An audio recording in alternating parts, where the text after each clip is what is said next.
సాక్షి life మీ ఆరోగ్య నేస్తం. Subscribe చేయండి.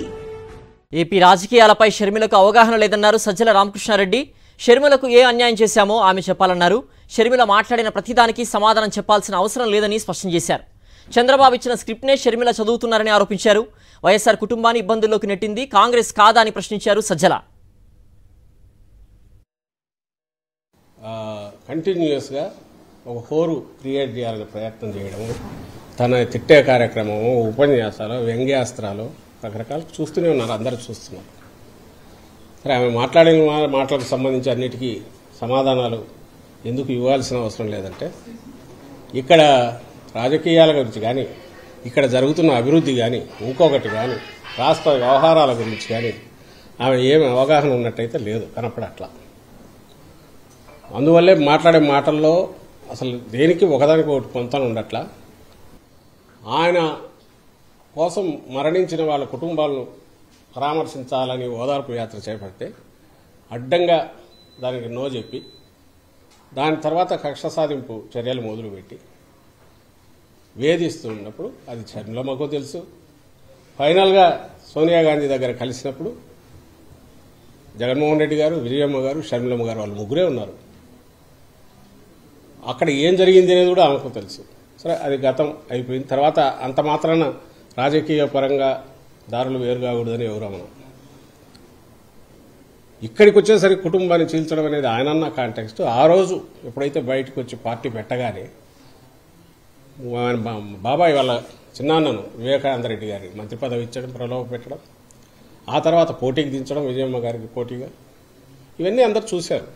బట్ ప్రజలు దే చోజ్ జగన్మోహన్ రెడ్డి గారు సరైన వారసుడు అనుకున్నారు, పార్టీకి పట్టం కట్టారు. ఆ తర్వాత రెస్ట్ ఈజ్ హిస్టరీ అందరం చూస్తున్నాం. రాజశేఖర రెడ్డి గారి బిడ్డ, జగన్మోహన్ రెడ్డి గారి చెల్లెలుగా ఆ కుటుంబంలో ప్రథమంగా ఉండే ముగ్గురికి ఇప్పుడు తల్లి జగన్మోహన్ రెడ్డి గారు, చెల్లెలు, వాళ్ళకి ఇచ్చే గౌరవం పార్టీ కార్యకర్తలు అందరూ ఇస్తారు, అభిమానులు అందరూ ఇస్తారు, గుండెల్లో పెట్టుకుంటారు. కానీ ఈరోజు క్వశ్చన్ చేసే ముందు ఏదైతే ఆమె రైజ్ చేసిన క్వశ్చన్, కుటుంబాన్ని చీల్చుకునేది నీ చేతులారా అని అన్నప్పుడు నాకు అర్థం కాని విషయం ఒకటే ఏదంటే, ఇంత శ్రమ పడ్డాము, ఇంత కష్టపడితే నాకు అన్యాయం జరిగింది అన్నారు. ఏ అన్యాయమో చెప్పాలి, స్పష్టంగా చెప్పాలి. ఇదిగో నాకు ఈ అన్యాయం చేశారని. ఏదైనా పదవుల పంపకంలో అన్యాయం చేశారా? పదవుల పంపకంలో అన్యాయం, పదవులు ఇవ్వలేదు అని అంటే ఒక రాజకీయ పార్టీ కానీ ప్రజాస్వామ్యంలో కుటుంబం పదవులు పంచుకోవడానికి ఉందా? ఇప్పుడు పదవుల్లో భాగస్వామ్యం, అధికారంలో భాగస్వామ్యాలు ఉంటాయా? అది సబబేనా? అప్పట్లో ఇన్వెస్టిగేట్ చేసిన లక్ష్మీనారాయణ గారు కూడా ఆ కేసు దాని స్వరూపం ఎంత అంటే ఇదిగో ఇంతే, ఇంతకు మించి లేదని ఆయన కూడా చెప్పారు అప్పట్లో ఇన్వెస్టిగేటివ్ ఆఫీసర్. అది కూడా ఒక ఆరోపణ, దానికి సంబంధించి మాత్రమే జరిగింది. ఇవన్నీ అక్రమ కేసులు. ఇందులో కేసే లేదు. రామోజీరావు షేర్లు, ఒక షేర్ 5,30,000కు పోయినప్పుడు ఇది 360కు పోవడంలో ఏది సాక్షి షేరు, ఏ రకమైన స్కామ్ ఉంది? ఇచ్చేవాడు కొనేవాడి మధ్య అగ్రిమెంట్తో జరిగిన ఒక ఒప్పందంతో షేర్ ట్రాన్స్ఫర్ అయ్యి ఫిజికల్గా అసెట్స్ ఉండి రోజు లక్షలాది కాపీలు పత్రిక వస్తుంటే అది ఏ రకంగా అక్రమం అవుతుంది?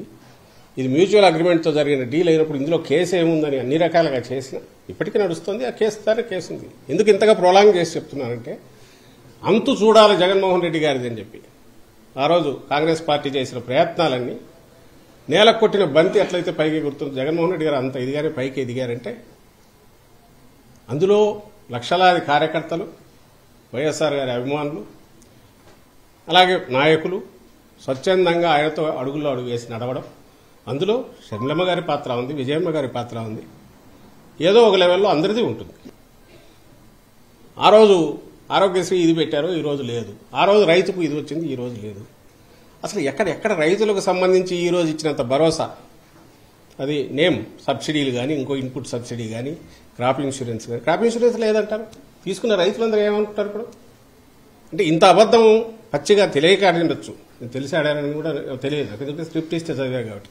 బహుశా చంద్రబాబు నాయుడు కూడా అనాలకు సాహసం చేయడం, ఎందుకంటే తను ఇక్కడ ఉన్నాడు కాబట్టి ఇంకేదో దాంట్లో అవకతవకలనొచ్చు, లేదంటే నా చంద్రన్న కానుక లాంటి పథకాలు ఈ రోజు లేవనొచ్చు, అట్లాంటివి జరగలదు. కానీ ఇంత అడ్డగోలు అబద్దం అయితే ఆడాడు. ఆమె అంటుంది, ఆమె తిట్లు తింటుంది లేనుకొని స్క్రిప్ట్లో రాయించాడేమో తెలియదు చంద్రబాబు నాయుడు గారు. కానీ అది అందరికీ తెలుసు. రాజ్దీప్ సర్దేశాయ్ ఏమడిగాడు, వస్తుంటే ఒక పాప వచ్చి ఈ ట్యాబ్ మీరే ఇచ్చారు సార్ అని చెప్పి థ్యాంక్స్ చెప్పి సీఎం గారికి చెప్తే, దానికి భావోద్వేగంతో ఆయన రియాక్ట్ అవుతూ ఆయన చెప్పిన మాట ఐ ఫీల్ సో హ్యాపీ. ఈ 4.5 ఏళ్లలో ఇన్ని కోట్ల మంది జీవితాలను నేను సృజించగలిగినందుకు, వాళ్ళని టచ్ చేయగలిగినందుకు, పాజిటివ్ స్మైల్ తీసుకురాగలిగినందుకు నా జన్మ ధన్యమైంది అనుకుంటాను అనే 10 సెన్స్లో అంటూ ఇఫటాలి ఒకవేళ ఇది కావాల్సి వచ్చినా నేను పూర్తి సాటిస్ఫాక్షన్తో ఉంటాను. ఎవరు అనగలరు? అది ఒక మహాస్థితి ప్రజ్ఞుడు మాత్రమే అనగలడు. ఇప్పటికి 75 ఏళ్ళకు కూడా ఎట్లా ముఖ్యమంత్రి కుర్చీ కోసం పట్టుకోవాలా, దాని కోడు పక్కన పట్టుకునైనా పైకి ఎట్ట పాకాలా, ఎవరు భుజాల మీద ఎక్కాలనుకునే చంద్రబాబు నాయుడు గారు అనలేడన్నమాట.